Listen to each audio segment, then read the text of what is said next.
What's up, everybody? Welcome back to another week of the Plus Money Sports Betting Podcast. My name is Q. You can follow me on all socials at Bets by Q. And of course, this podcast is brought to you by Black Sheep Betting, where it is a dog's world. There are two links in the description. The first is for the VIP. That is where I drop all of my official plays. It is designed for disciplined bettors who are looking for long-term, value-driven growth. Not a place for volume, but a place for value. If that's appeasing to you, click that link in the bio. I'd love to have you in there. The second link, that is for the free Discord. It is hosted by my friend Will from the Double Fault Tennis Podcast. It is a place to hang out, talk sports 24/7, celebrate the wins, cope with the losses. I mean, we're closing in on 1,000 members right now, building a winning community. We would love to have you in there. Come join us. You'll normally catch me in the tennis channel late at night or early in the morning. So if you miss some of the plays on a podcast, I might have some plays in there. Just come check it out. It's free. You can't be free. Click the second link in the description. We would love to have you in the Discord. All right. Got two plays for you today. Not a very loaded slate, but it's Monday. Okay? Let's ease our way into the week, okay, and not put ourselves in a position where we could shit the bed. All right? Two plays, two units in play. Tonight, we've got the Raiders and the Cowboys. Dallas sitting as minus 3.5 point favorites in Monday Night Football. The total is set to 49.5. And this is a game where I think the matchup in the trenches tells the entire story, okay? Dallas has, I guess, quietly, but to no surprise, turned into one of the worst run defenses in the league. The numbers aren't just bad, they are consistently terrible. And I guess that's no surprise because you trade away a Hall of Fame linebacker like Micah Parsons, who potentially could be Defensive Player of the Year this year, and that's kind of the outcome that you get. All right, here are the last 5 rushing totals that Dallas has allowed. All right, Jets ran for 144 yards. The Panthers ran for 218 yards. That's the game where Rico Dowdle ran for 180 against his former team. The Commanders ran for 136, the Broncos ran for 179, and the Cardinals ran for 119. You add all of that up, and Dallas has allowed 794 rushing yards in their last 5 games. That's an average of 158.8 yards per game that they're giving up on the ground. It's not a small sample. That's a full month of football where teams are running wherever they want, whenever they want. And the issue is simple. No front 7 gap integrity for the Cowboys. Linebacker play is terrible, like we just said. I mean, no Micah Parsons, we know this, but it's just been completely inconsistent, all right? They can't finish tackles, one of the top teams in missed tackles, and they've been vulnerable to the big run, the chunk plays all year. And all of that is important to me because the Raiders are a team that, even though I think that they should be throwing Brock Bowers the ball 25 times a game, they've stayed committed to their ground game, okay? And when the score stays within one possession, they're not going to abandon the run game.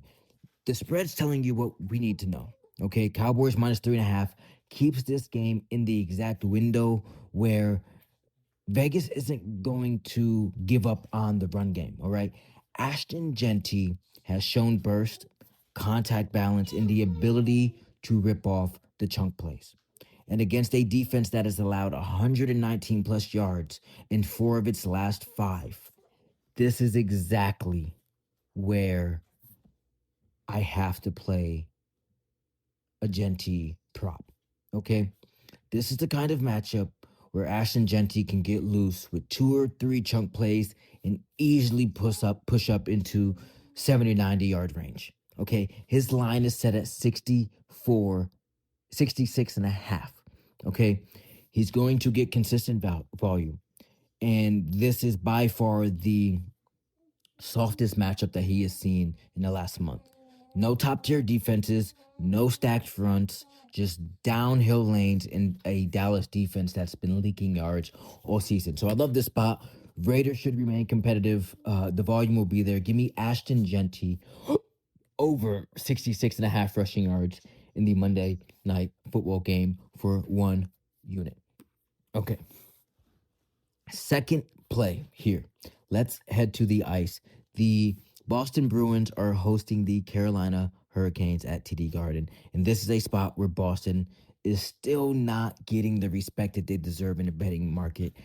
I know that they have some injuries, some major ones. McAvoy is probably out for the foreseeable future as he got bashed in the face with a puck the other night. However, I think about where Boston was at earlier in this year. They started 3-6-0. Everybody wrote them off. People said that the regression finally hit, that this team was running out of gas, that, they were going to be sellers come the trade deadline. And ever since then, Boston 9-2-0, sitting at 12-8 overall this year, winners of their last 8 of 9, and they've climbed into first place in the Atlantic Division. It's not a fluke. This team has stabilized. They've, righted the ship, as they would say. But of course, like I said, we have the injury bug with some of the players for Boston. I mean, Arvidsson is probably going to be out again. Don't think that he was on the ice today. He's on IR with a lower body injury. So 2 key pieces in Charlie McAvoy and Victor Arvidsson, they're gone. But you know what? Boston still keeps playing their game. Structured, tight defensively, opportunistic offensively, and incredibly strong at home. Okay? So they've now won 6 straight at TD Garden. Boston at home, they're a different animal. Physical, relentless, they're disciplined. Carolina, meanwhile, they're walking into a brutal scheduling spot. 3rd game in 4 nights, 6th game in 10 days. A team that relies heavily on pace, forechecking pressure, constant offensive aggressiveness. Those styles suffer when the legs get heavy. Okay, yes, Carolina has the offensive firepower. They're 3rd in goals with 66 goals. They're 2nd in shots in goal with 606 shots on goal this year. But they are 26th in block shots. And that tells you everything. They're not finishing defensive sequences. They're giving up lanes. They're giving up time. They're getting stuck in their own zone longer than usual. And to layer on to that matchup, Carolina has already lost to Boston in their last meeting, a 2-1 regulation loss in Boston on November 1st. And guess what side we were on that game? We were on the Bruins. So no surprise today here that I'm going to be on the Bruins again. The Hurricanes team, they're not as dominant and suffocating as we've seen in seasons past. They're vulnerable. They're a tired Carolina team walking into one of the toughest places to play in the NHL against a Bruins squad that has won 8 of 9. This is where Boston thrives. Give me the Boston Bruins on the money line plus 170. 1 unit there, okay? 2 plays on the board today. Ashton Genty over 66.5 rushing yards for the Raiders in the Monday Night Football game. And the Boston Bruins on the money line plus 170 against Carolina at home. Good luck tonight. I'll be back here tomorrow with more plus money plays from around the sports world. As always, my name is Q from Black Sheep Betting, and I hope each and every one of you hit each and every one of your